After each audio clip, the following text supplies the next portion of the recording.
Unexplained deviations in the orbits of Uranus and Neptune point to a large outer solar system body of 4 to 8 Earth masses on a highly tilted orbit, beyond 7 billion miles from the Sun.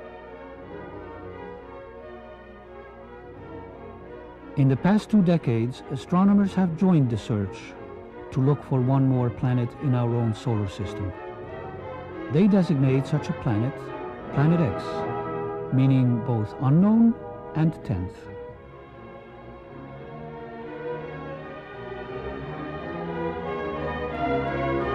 In August 1978, which was just about 6 weeks after we discovered the fact that Pluto has a satellite. Once you have a satellite for a planet, you can determine how heavy it is. It turns out Pluto is very much smaller and lighter weight than we had thought, which meant that Pluto has no influence, no appreciable influence on the motions of the planets Uranus and Neptune. At that point, we voiced the hypothesis that this means that there is at least one yet to be discovered planet in the outer reaches of the solar system.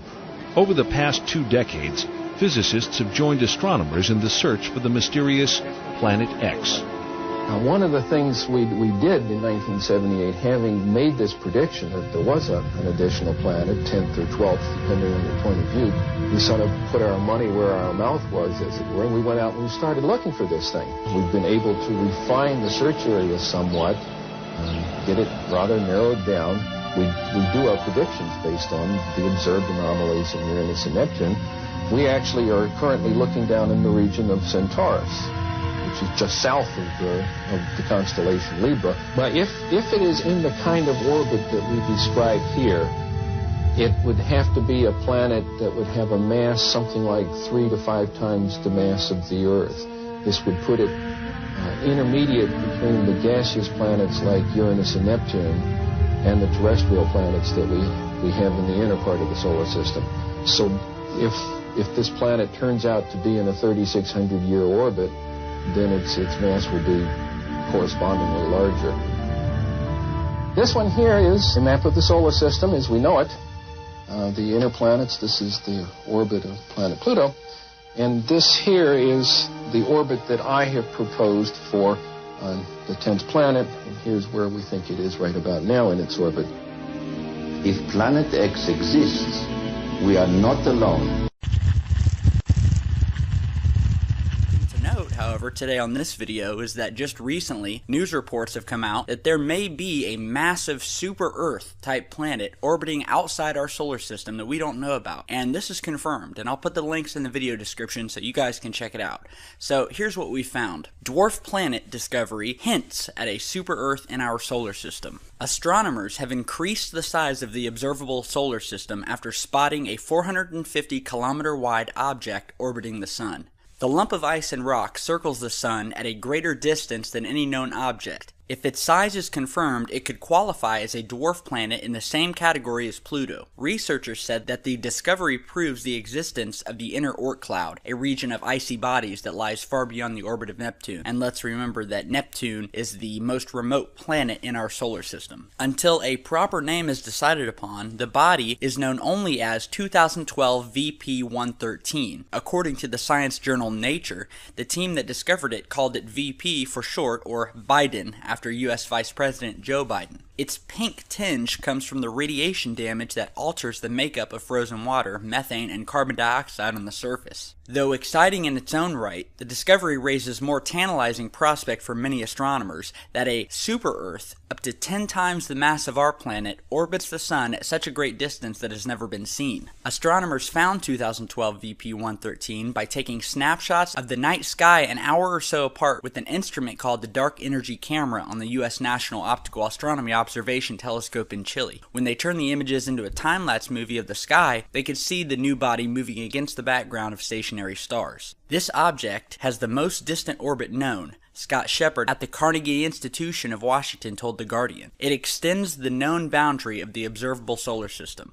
The object's orbit brings it as close as 12 billion kilometers from the Sun and swings out as far as 67 billion kilometers. There are comets that come from even farther out, but they pass much closer to our home planet. The solar system has 3 distinct regions. Closest to the Sun are the rocky planets such as Venus, Earth, and Mars. Farther out are the gas giants such as Saturn and Jupiter. More distant still, beyond the orbit of Neptune, is a band of icy objects called the Kuiper Belt. In 2003, astronomers found an object beyond the Kuiper Belt, which they called Sedna. For more than a decade, the object was a loner, an anomaly in the solar system. But the new body, 2012 VP-113, lurks in the same no-man's land of space, leading astronomers to believe that there could be thousands of similar bodies waiting to be discovered there. People wondered if Sedna was unique, and 10 years on, we have at last found another object that shows it is not. There is probably a large population of objects out there. The latest work has already thrown up an intriguing possibility. The angle of the body's orbit and that of Sedna's are strikingly similar, an effect most likely caused by a gravitational tug of another unseen body. One possibility is a super-Earth that traces so large an orbit around the Sun that it has never been seen. If you took a super-Earth and put it a few hundred astronomical units out, the gravity could shepherd Sedna and this new object into the orbits they have. An astronomical unit is around 150 million kilometers, or the mean distance from the Earth to the Sun. Earlier this month, NASA's Wide Field Infrared Survey Explorer, or WISE,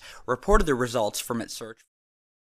Okay guys, this is Frank, and I'm doing an update on the Black Star object, fiery messenger, or second sun, whatever you want to call it. Today is June 22nd, 2014. And the reason why I'm doing this update is because there is quite some confusion about the current lull period on the planet. There's not so much seismic activity as we had in April or May and March. And I wanted to get the picture clear myself, so this is why I'm doing the update. And I think I know the reason why this is happening, and I'll show that to you. This is an article that I wrote in January this year. It's about the fiery messenger, that's what I prefer to call it. And if I go down, you can see how I started the investigation. It started when I did some research on earthquakes, and I noticed that between 1700 and 1952, there were only 3 magnitude 9 earthquakes, and they all occurred with Uranus in approximately the same area in the sky. And I thought this is not a coincidence, and so I dug into that a little, and then I went into the history of Planet X, which goes back all the way to the 19th century. You can read it all here. This is the entire history. The interesting thing here is that astronomers in the early 80s actually confirmed what Uranus already indicated, which is an object on the western part of the constellation Orion, which is here. You can see this on the picture. This is the western part of Orion, and here's Uranus during those large earthquakes between 1700 and 1952. So this was actually the first confirmation for me. And then I found, here's the plane of the ecliptic, which means that the object is coming from the south and then slowly going upward into the inner solar system. There's actually a picture of this object, and here it is. You may wonder if this is the real object. I think it is. It was found by some guy on YouTube. He has the coordinates on the western part of Orion, and Google Sky. This picture was taken between 2000 and 2005, and Google Sky at the same coordinates is showing something completely different. It has masked the object completely, and I zoomed in, and I had some difficulty doing that. But if you don't zoom in and you just get your coordinates, you just see this as background stars or whatever. So you don't see it. It goes unnoticed. But if you zoom in and you know what to look for, namely this object. I mean, if you look at the stars here around it, they are at exactly the same position. So this has brightened up a little bit. The stars look brighter, but they certainly completely mask the object here, and they did that for a reason. And the blacked out box in Google Sky somewhere else near the western part of Orion is just a decoy. That's not at all interesting. This is what it's really about. And well, you can read this article for yourself, The Trail of Earthquakes, with all the constellations. That's not what I want to do now. It's about the western part of Orion. It's about this object coming from the south. Why am I showing this to you? Well, what I noticed, if I go to EMSC here, and I wanted to know when exactly magnitude 8 earthquakes occurred during the last 10 years. Well, between October 4, I think in October it's where the database from EMSC started, to today, this time period, magnitude 8 earthquakes, I entered it here, and the events, there are only 13 of them. What's interesting about these earthquakes is that they all occurred somewhere between September and May. You don't see any of these earthquakes during the months June, July, and August, and there must be a reason for it. There has to be. So I wanted to find out if that also fits the the theory, or well, the pieces of the puzzle that I had so far, that you can read here in this article. And in order to find that out, we have to go to Solar System Scope, and there it is. This is today, and let's see. What I want to do here is I want to line up the Sun with Orion. Orion. That's here. This is Orion. Here you can see it. This is the constellation Orion, and I want to line that up here. So like this. So the Sun is actually in the middle of Orion, like that. This here is the western part of Orion. Now, why is that interesting? Like I said, what you see here, especially during the last 4 years, magnitude 8 plus earthquakes occurred February, March, April, May, April. So between February and May. This is the area of Earth's orbit that we should take a look at. Well, let's do that here. Here's the Earth, and I draw it back to February. Here, this is the beginning of February. Maybe January as well, but here's February, early February, and then all the way up to May. You see what's happening? You see what's going on here? You see that? This is exactly the area where the Earth in its orbit around the Sun goes through the imaginary line drawn through the object coming from the south, from the western part of Orion. This is the western part of Orion area where the Earth goes through during this time period. So during February, you see that? This is February here, around here it starts. Here's where it starts. And these were the coordinates where Uranus was during those large earthquakes in 250 years' time. It was in this area. It's also in the western part of Orion. Can I get Earth? Yes, here it is. So, and this year in April, that's where it started. This was the highlight of activity around this area here. And if we look at this here from this side, you see that this is seen from the opposite side with the Earth in the Virgo constellation. There's Saturn there in Libra constellation. I don't think Saturn deserves to be followed any longer, because I don't think that Saturn is a catalyst anymore. I believe this is the case because I can't find any pattern anymore, any pattern that we can recognize and that we can follow. There's confusion because I expected large earthquakes in the month of May. Instead, they occurred in April. And I believe the only explanation, we had 8 magnitude 7 plus earthquakes, 8 of them in 19 days, in the first 19 days of April. Under normal circumstances, that's a yearly average. You know what I mean?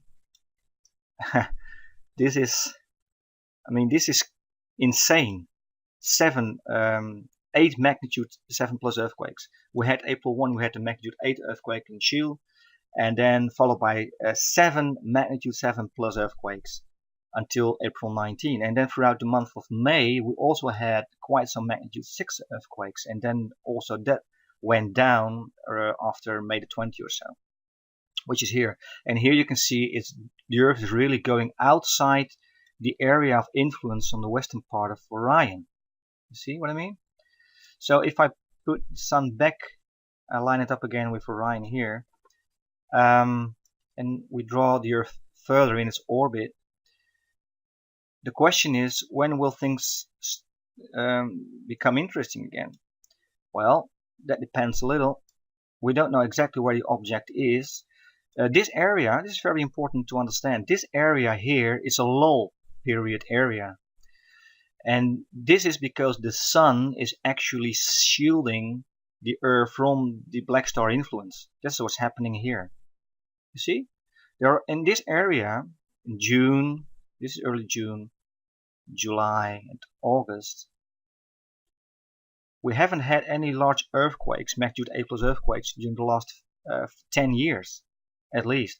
And if you go further back in time, the largest earthquakes, starting in 1900 anyway, also did not occur during this time period here, June, July, August. They never did. It was January, or it was May, or it was March, or it was December, but never in this area.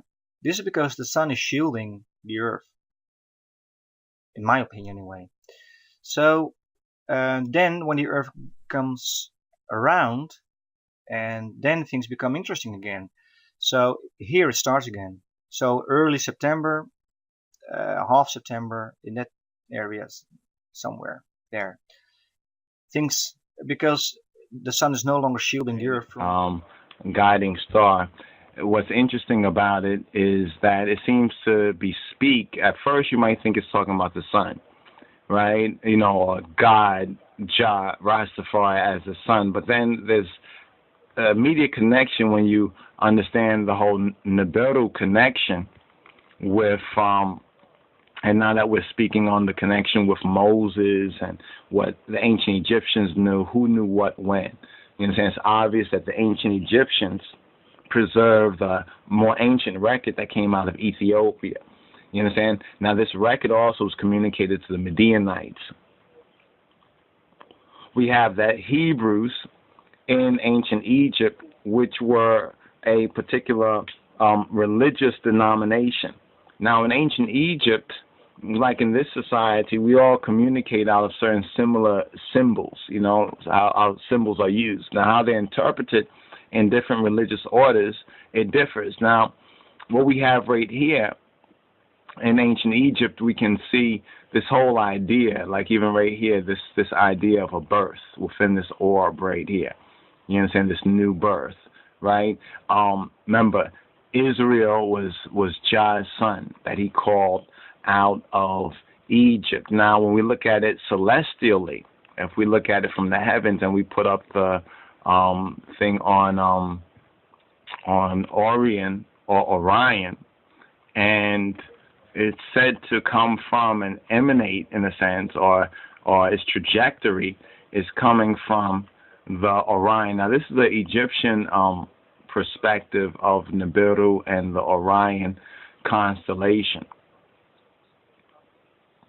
We know from the Western European and Greeks, they picture Orion differently. The Egyptians seem to picture it more in the Hebraic sense of the sower, because if you see his hand, it fades off here, and you can see the stars.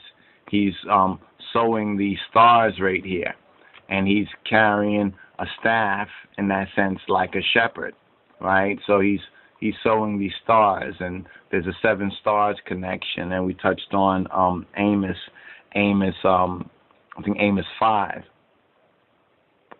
where it's saying, look to the one who makes the 7 stars and Orion. Now, there's one particular planet that's of particular interest, and that is called, some say, the 10th planet. You understand? The 10th planet, or Nibiru, right?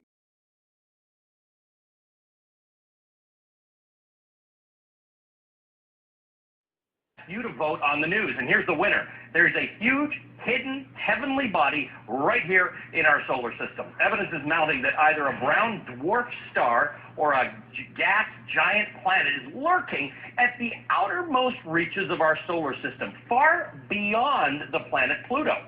According to the British newspaper The Independent, the object is 4 times the size of Jupiter. Experts say the presence of such a massive object could explain why a barrage of comets has been coming from that direction.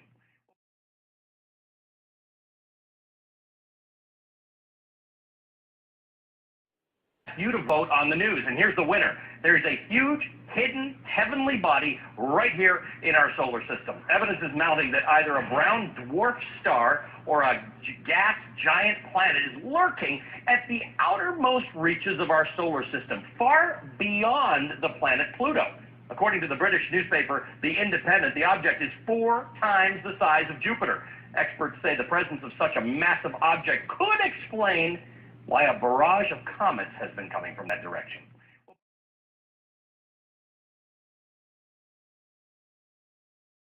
Whether that orbits the sun, whether it's an asteroid or a comet or Earth or Jupiter, they have a aphelion position on the far end where the object is moving its minimum velocity, and a perihelion position where the object is nearest the sun and moving at maximum velocity.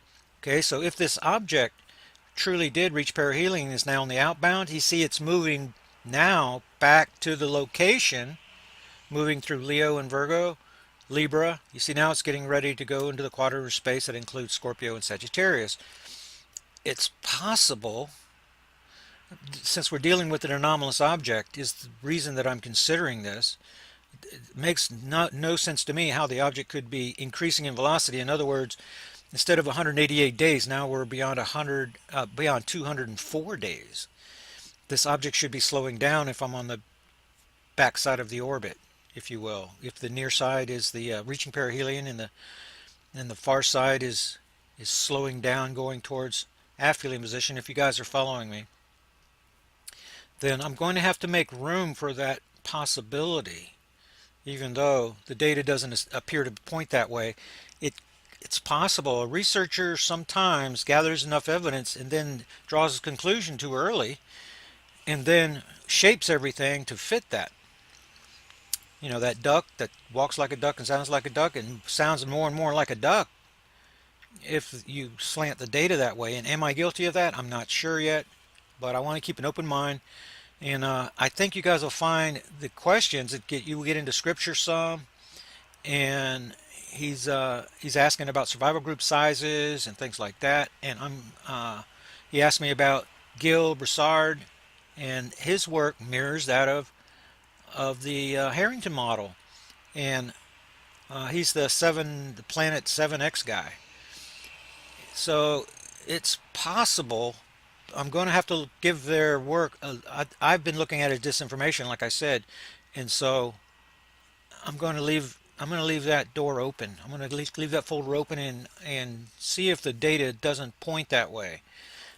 That would explain some things that are inconsistent in my current modeling, actually.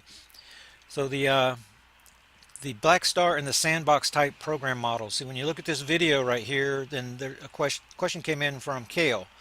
And he's going to be looking at the sandbox model. That's where you look at a picture of the inner solar system, and then using that model, it's going to predict how the objects inside the inner solar system are going to react to a heavy mass object that comes in. Problem is that the gravity well shape of the sun, the Earth, Jupiter, they're all the same. They're just larger and smaller. But the Earth, Jupiter, and Saturn, the Sun, are made up of regular molecules that are filled with air, like balsa wood, in comparison to the black star that all the subatomic particles are compressed together. So you're going to get a I use the example of putting a bowling ball in the middle of your king-size bed. That gives you the shape of the gravity wells, and it's one way to look at gravity well. It's actually 3 dimensions. Okay, but with a black star type object where all the objects are compressed together, then you're going to take a pool stick and put it in the center of your bed and then put your car on top of it. It's going to push the well way, way, way, way down, and microlensing is going to be perfected, and that's one of the reasons that you can't see it, along with the perspiration, release of subatomic particles, like every star does, releases its outer skin, then it causes it to perspire and then become cold. Remember that the visible spectrum is the electromagnetic spectrum. I mean, light and radio waves and X-rays, all of these are electromagnetic waves. The electromagnetic spectrum is represented by taking your arms and putting them out as far as you can, and then the visible spectrum is about 3 inches in front of your nose. So there's plenty of space there. There's plenty of room for objects that we just can't see. And this object that I'm tracking is one of those objects. It's definitely not a planet. It is definitely a star-like object. And but whenever you bring in experts, when you bring in experts, they always have a model to explain what's going on. As for example, the magnetic pole migration that's going on right now. Then there's a model. This happens 3 to 7 times every million years. Well, if I'm talking to one of these geologists, then he's going to have the explanation, but if we're being influenced by a black star and another magnet is in the inner solar system, then we're going to get, see, very much the same thing, but for a different reason. So that's that question came up on the recent radio show, why I'm not using more lettered people, and it's because they are all inside the box thinkers. And to run this investigation, you have to think, be able to think outside the box, and stand there deliberately and reject the common interpretations. You know, what turned the magnetosphere around March 12th and 13th, 2012, 1 year and 1 day after Fukushima? See, that's part of the research that traditional modeling is not going to even begin to explain, because that kind of thing is impossible.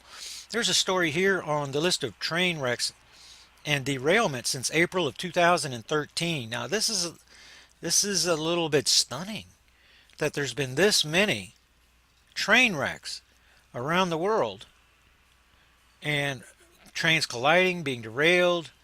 There's a lot of information there, and there seems to be a pattern with the earth changes that are going on. So whenever I looked over all the data for this week, then the Earth is still responding to our backsliding alignment, a shortening of the magnetic portal connection, heating up, but it is cooling off now. These stories of the magma chambers outgassing, these stories, pardon me, I'm having difficulty. These stories are diminishing now, although they are still happening. Just because we're in an earth change lull period does not mean the earth changes go away. That means that they decrease in frequency and intensity, right? Well, look at this value. This is a very important number right here. This is the 2.5 to 4 magnitude quakes. These numbers represent, this is the highest number, right, that has the caldera bulging and contracting values inside. We went from 225 to 312. That's the second highest number of the year, just recently. Now we're down to 178. What's going on, you see, you have a lot of movement here related to the volcanism that's still going on. But now as things subside, this value is going to get down to about 140, but it's going to bounce up and down, up and down, up and down. And but wind up. See, next week I would expect to see maybe 240, 250, bouncing back up, but not as high as this number. Then this number, then these guys are going to bounce and go down, down, down until we get about to 140, 150 on February the 1st. That's what I'm expecting. So the indicators are pointing to the fact that we are definitely in the Earth change low period. You notice there's no reports of solar flares and things like that. We get that at the alignments. So I'm expecting to see the solar flare activity to heighten in May of 2014. That was March, and that was September in 2011, and that's all moving around to the left with my object that's moving around left in the orbit diagram. So yes, we're seeing evidence of shakers in diverse places. You know, in Connecticut, they're getting small tremors and things like that. Earth is finding equilibrium. That's what's happening. That for every action, there's a equal and opposite reaction. The Earth is reacting to what just happened with the uptick, but now.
I would like to offer people the information that was passed to me by the extraterrestrials that are willing to help. If you get the latest update from the Fermi Gamma Ray Space Telescope, a cosmic jet was actually recorded in the Milky Way galaxy, which is 25,000 light years in every direction from the galactic plane. So in crop circles like this, you see a source of energy that is spreading towards the edges, then this energy is extremely fast, it's massive, and it's coming, and it's almost at near us. This is depiction of the Milky Way galaxy, and when it comes, it's going to hit the sun and produce something that is called a red giant phase.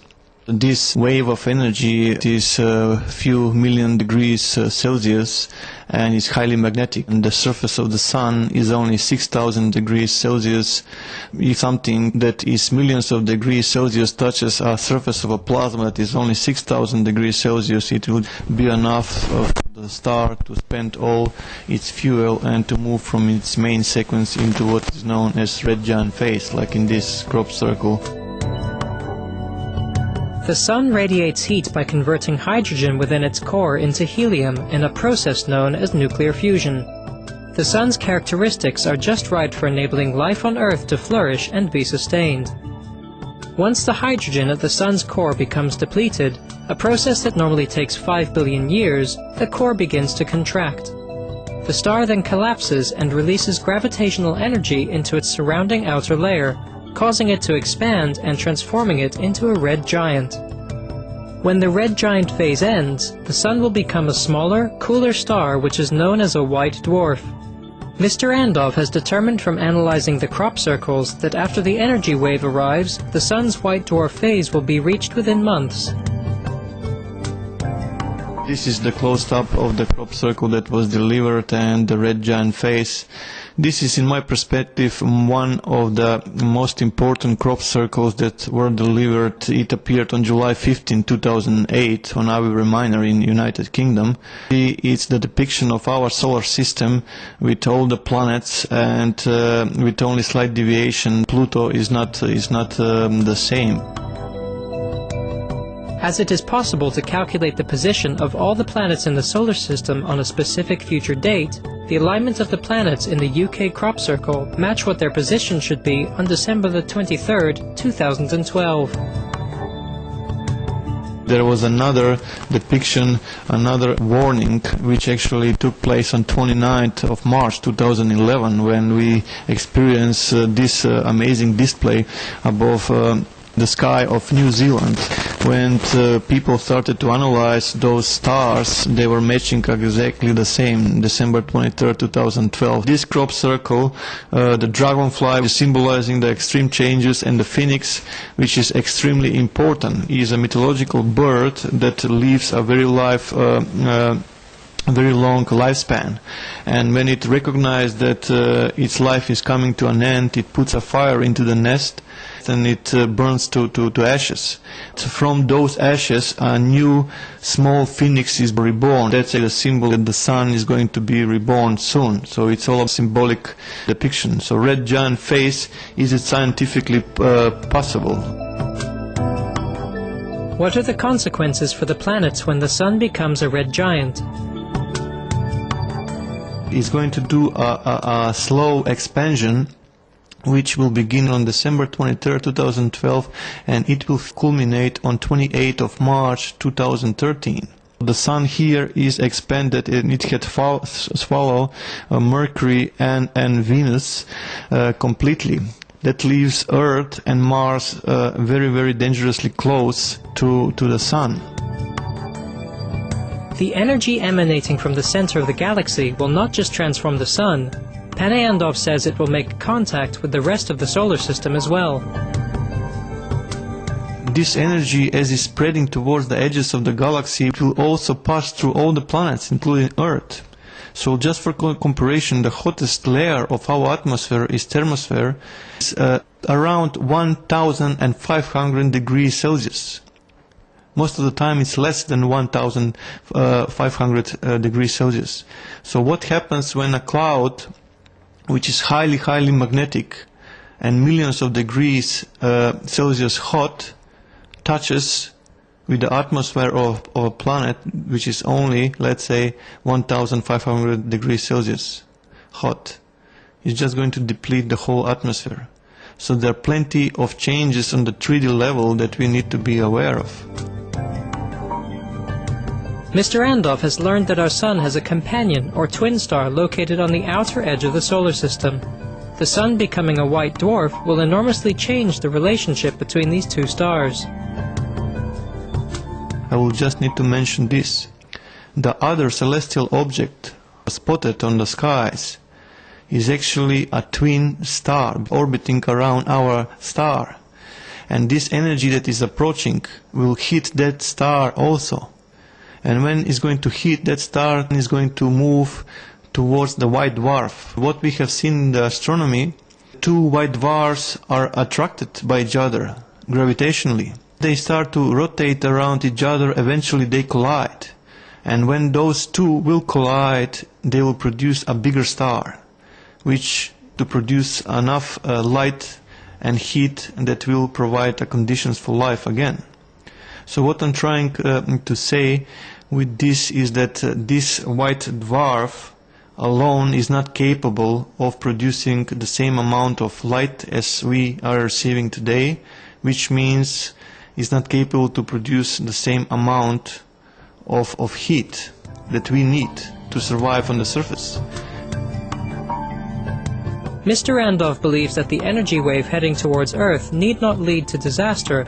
Rather, we can take steps now to protect our planet. But this energy that is approaching can be shielded, and the crop circles are leading us towards the conclusion and to the answer how we can do this. The data that arrived through the crop circles, plenty of information was about the fractal geometry, and people realized that they are referring to fractals. But in reality, they are referring that this universe we live in is a fractal universe, and we can influence it.